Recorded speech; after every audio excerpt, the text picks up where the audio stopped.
Governments around the world have tried to suppress the sale of human organs for transplants, but desperate recipients, cash-strapped donors and international crime syndicates have kept this illegal multi-million-dollar industry going.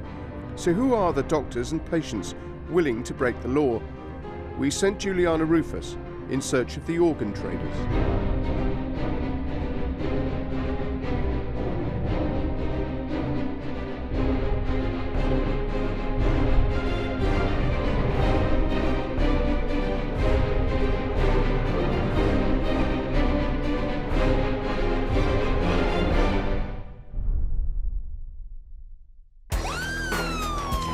Turkey, 27th of April 2007.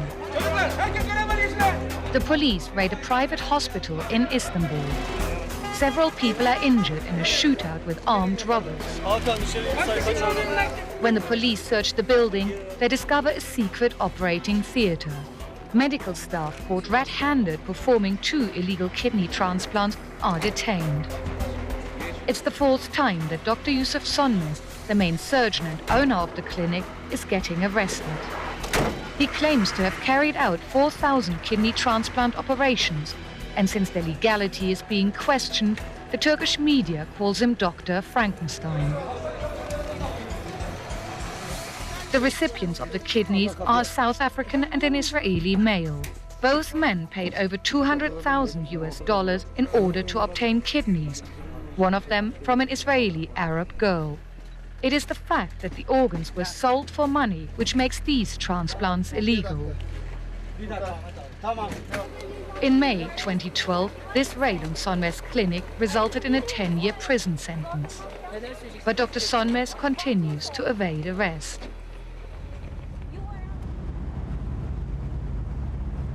Most governments around the world have banned the sale of organs because they fear the exploitation of poor and vulnerable people. But an estimated 8,000 kidneys are still transplanted illegally every year by brokers and surgeons prepared to break the law. We want to find out why it is so difficult to fight illegal organ transplants and why brokers, and especially surgeons, keep slipping the law.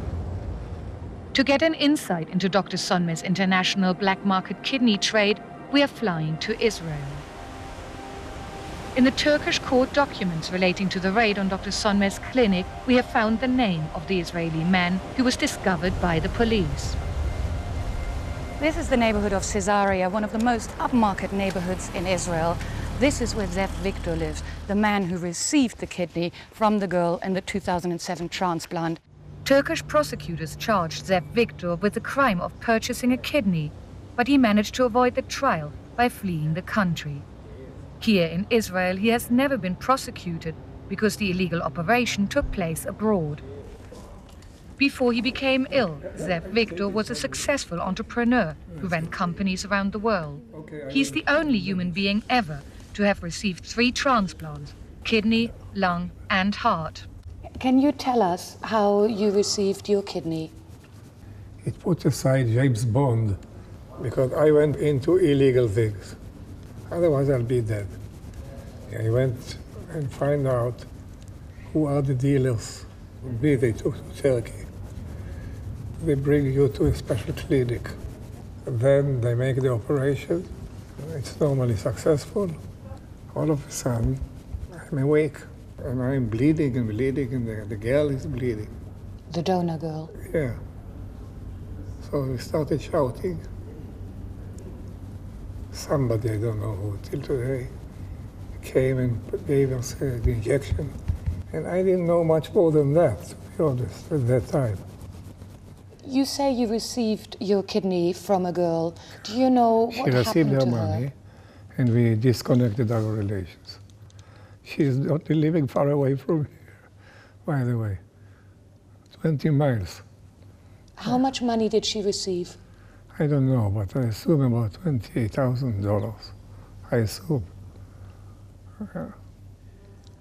Which is a nice amount for her, because she's from a very poor Arab family. Well, why did you cut relations? Because I would feel that I owe her my life, in a way. And people like her brothers and sisters, these families are 15, 16 kids, will start relations with me that will be money relations, which means suck from me much. Look, we saved your life. You're a big millionaire, but without us you would be nothing. And I wanted to avoid this.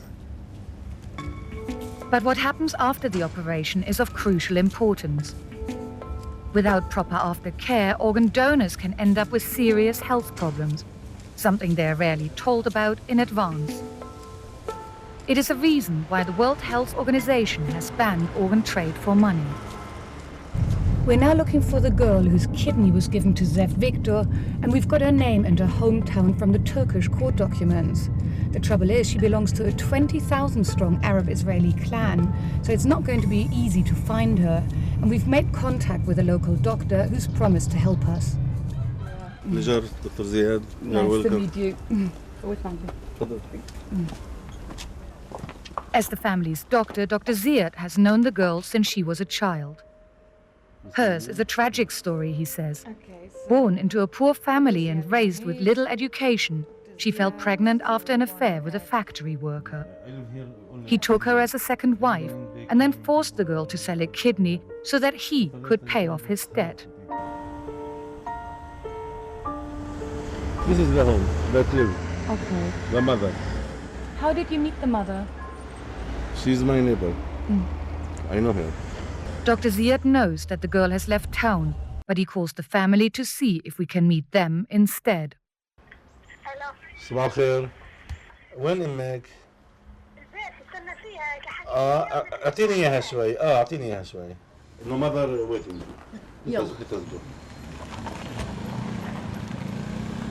So, have you got any idea how the people who took the girl to Istanbul, how they made contact with her husband? The first step is publication in journal. We need a donor for kidney blood type A. Okay. Call this number. The girl's family wants to talk to us first, without cameras.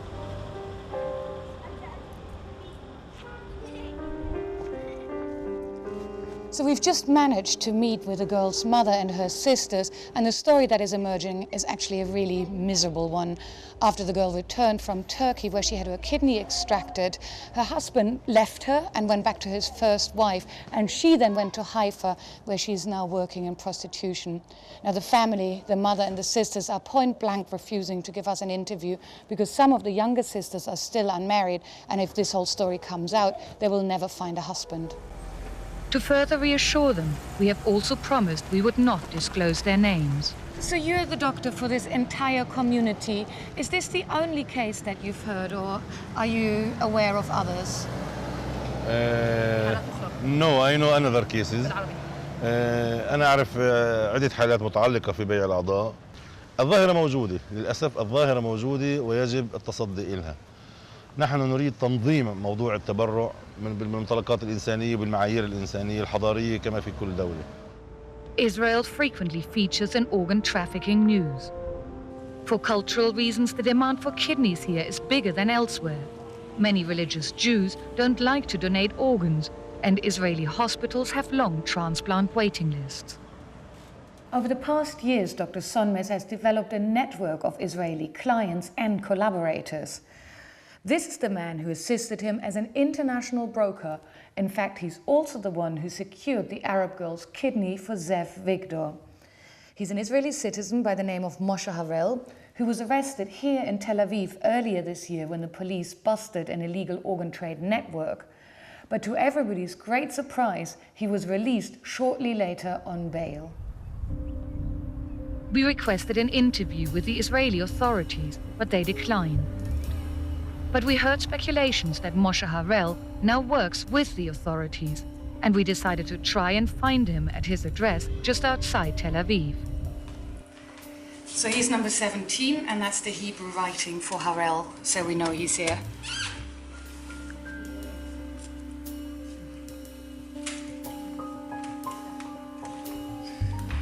One of the neighbors has just let us into the building, so we'll see if we can knock his door and see if he's in.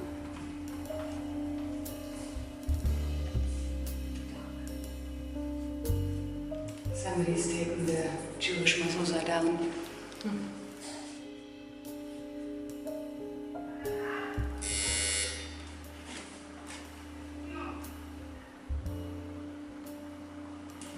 It looks like that is a surveillance camera, so he's either genuinely not in, or he can see us from the inside, in which case he's not going to open the door. One of the reasons why Israeli authorities may have been so reluctant to curb illegal transplants is the fact that the kidney trade is saving the lives of Israel's political and economic elite. That night, we arranged to meet a prominent Israeli lawyer who had managed to get Moshe Harel off the hook in a previous arrest. תגיד לי, מתי הוא עשה השתלה? Mordecai Tzvivin advises a number of organ brokers about where in the world they can perform transplants without breaking the law. He says not everyone condemns them. Most of them didn't do something illegal in Israel. People who are dealing with it, call it doctors, from one side they are devils. From the other hand, they are angels. They just save people. From the other hand, they will kill people if they don't pay them enough money. Some brokers lie to the people who sell it. They are talking to young boys, to teenagers. They are telling them that there is no dangerous thing to stay with one kidney, even though it might be true, but this is, of course, not an excuse. I mean, I wouldn't call them murders, because they are not, but they are very, very bad people. They are your clients. I'm telling you, they are devils and they are angels. They save life of people. Back on the trail of Dr. Sonmez, we head on to Kosovo, where he has been making headlines in a new case. After the closure of his clinic in Turkey, Sonmez had simply moved his operations to Pristina, where prosecutors allege he carried out 25 illegal transplants in this unassuming house, the Medicus Clinic. But in November 2008, a year and a half after the raid in Turkey, authorities began to close in on Dr. Sonmez once more. A 24-year-old Turkish man by the name of Yilmaz Altun collapsed at Pristina airport when leaving the country. When the police began to question Yilmaz Altun, they were in for a surprise. The young man revealed a wound across his stomach where his kidney had just been removed. Further investigations revealed that the recipient of the kidney was yet again an Israeli male. That night, the police raided the Medicus Clinic on suspicion of organ trafficking. All patients and several local doctors were arrested, but as if by magic, Dr. Sonmez had managed to leave the country and escape back to Turkey. It wasn't until the European Union rule of law arrived in Kosovo in 2009 that the Medicus case came to attention once more. With ULEX came prosecutor Jonathan Vattel, who revisited the files and a year and a half later issued a damning indictment. He called for Dr. Yusuf Sonmez, Moshe Harel, and a number of locals to face court on the following charges: trafficking in persons, organized crime, unlawful exercise or medical activity, and abusing official position or authority. Given the difficulty previous prosecutions had faced, it was clear that Vattel was prepared to take a gamble. To win this case, he must prove not only the kidney donors received money, but also that the doctors knew about it. ULEX are incredibly sensitive about any interview with prosecutor Vattel, but after weeks of negotiations, they have finally given us permission to ask a few pre-arranged questions. This is an interview closely monitored by Vattel's superiors, who are anxious about the outcome of his 4-year investigation. Prosecutor Vattel, would it be correct if I paraphrase and say that donors were tricked into giving their organs by being offered money and potentially being lied to about the consequences? The offense was committed one of two ways, either through a misrepresentation or a form of coercion. I can't discuss the evidence, obviously, and the indictment speaks for itself. I read the indictment. There was mention of a broker, there was mention of a doctor, there was clearly role distribution. I can talk about two individuals who at this present time are fugitives from justice, one of which is Dr. Yusuf Sumnez. That individual is a Turkish national, and we are actively looking for that person. The other person is an Israeli national. That person is Moshe Harel, and we're actively seeking the arrest of that individual, both of which are the subjects of Interpol red notices. Can you also tell me something about the accused here in Kosovo? I can't really discuss the exact defendants. There are 7 persons charged, 5 of which are medical experts, one of which is, as the indictment discloses, a manager of the clinic, and the 7th person is a past official of the Ministry of Health, but beyond that I really can't discuss that. With the prosecution so tight-lipped, it is time to see if we can talk to the defendants. And here we are in luck. Lutfi Dervishi, co-owner of the Medicus Clinic, has agreed to talk to us. It was Dervishi who invited Dr. Sonmez to work here until the clinic's closure. Dr. Dervishi brought papers from the Ministry of Health to shed doubt on the prosecution's claim that his clinic wasn't legal, including a license for Dr. Sonmez.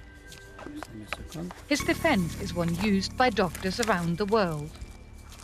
Për Yilman Jatunin kemi mendu që ai është familjar I atij, se çështo është deklaru dhe ne kemi garancion që kemi qenë legalisht atij.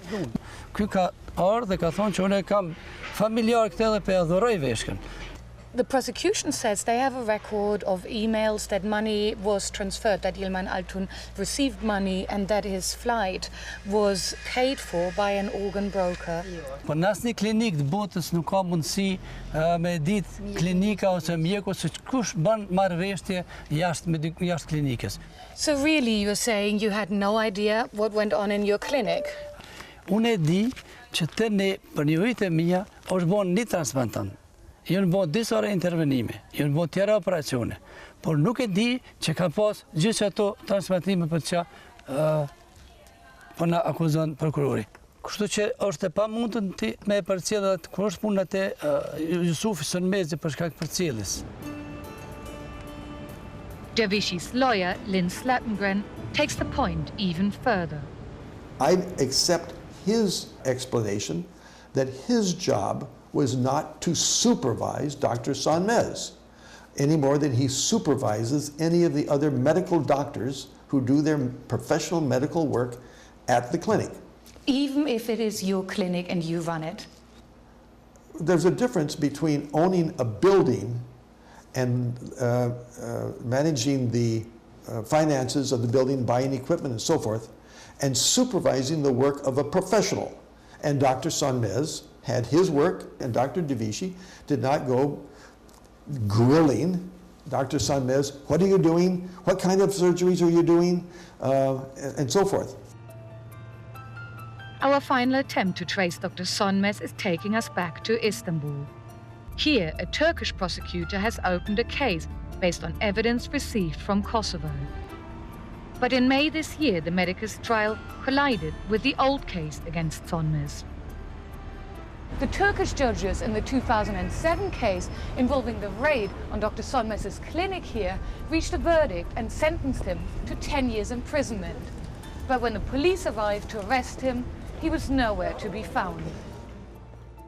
Dr. Sonmez has since been in hiding, so we speak to his defense lawyer instead. I would like to say that the ruling given by the Turkish court is, in our opinion, is not legal, is against the law, because the Turkish court did not accept our claims regarding the witnesses, the donors and the recipients. So the Turkish court did not invite these people to the court and listen. Are you saying that both the donors and the recipients should have been present? Yes. To make this case valid, in your opinion? Of course, no doubt. There is no doubt. Sofolu demands the same for the Medicus case, but since donors and recipients can also be charged with organ sale, few of them come forward as witnesses. Do you think if the Turkish authorities knew where Dr. Sönmez is, they would ask for extradition back to Turkey? Yes, yeah, there is a risk.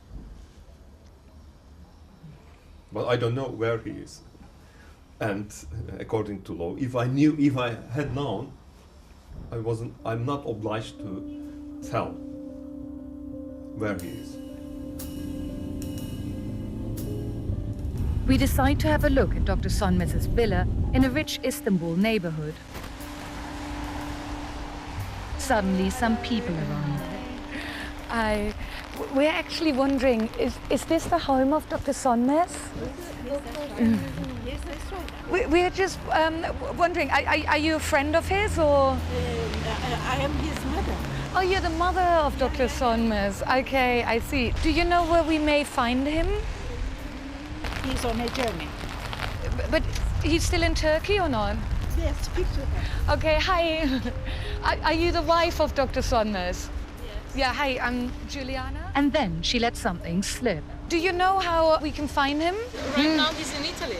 Please, we don't want to have any interview right now. No? No. All it had taken was a trip to his house to start locating him. Dr. Sönmez is not the only person who's gone into hiding. To the great detriment of the prosecutors in Kosovo and Istanbul, Yilmaz Altun, the Turkish man who collapsed at Pristina airport, a key witness against Dr. Sönmez, has also disappeared. According to court documents, Altun is from the town of Samsun, and we've located his brother, who has agreed to speak to us on condition that we hide his identity. He tells us Altun had fallen in with a dodgy crowd. So you heard from your brother 5-6 months ago, and you know he's pretty well, but you haven't heard from the authorities since 2008. He told us that's right, and that he doesn't have much contact with his brother, but knows he's okay. So does he think it's actually possible to find Yilmaz via his friends here in Samsun? He thinks it needs some research, but it's possible. After our last two encounters, we're beginning to wonder just how committed Turkish authorities are to resolving these cases. To find answers, we have arranged to meet the state prosecutor for the Medicus case, and I ask him if he thinks enough effort has been made to find Yilmaz Altun. Süreçte Yilmaz Altun'un dediğim gibi birden fazla adresini bulduk. Kaç ay evvel buradaydı ama şimdi nereye taşındığını bilmiyoruz.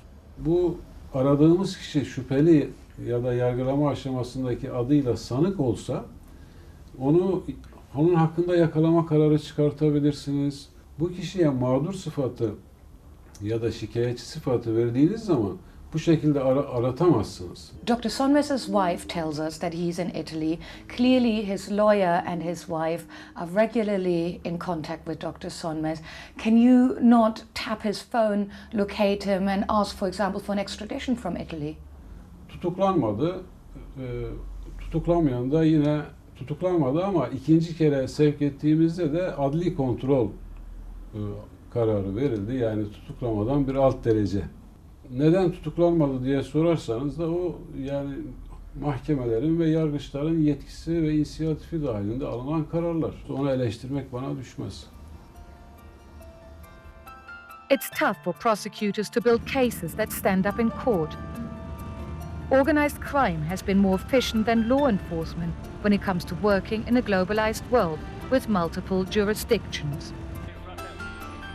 Back in Kosovo, Prosecutor Vartel is preparing to hear the judgment in the Medicus case, but the main accused, Dr. Sönmez and Moshe Harel, are well out of his reach. Without more real collaboration between jurisdictions, traffickers will continue to move around the world in search of new legal loopholes and higher profits.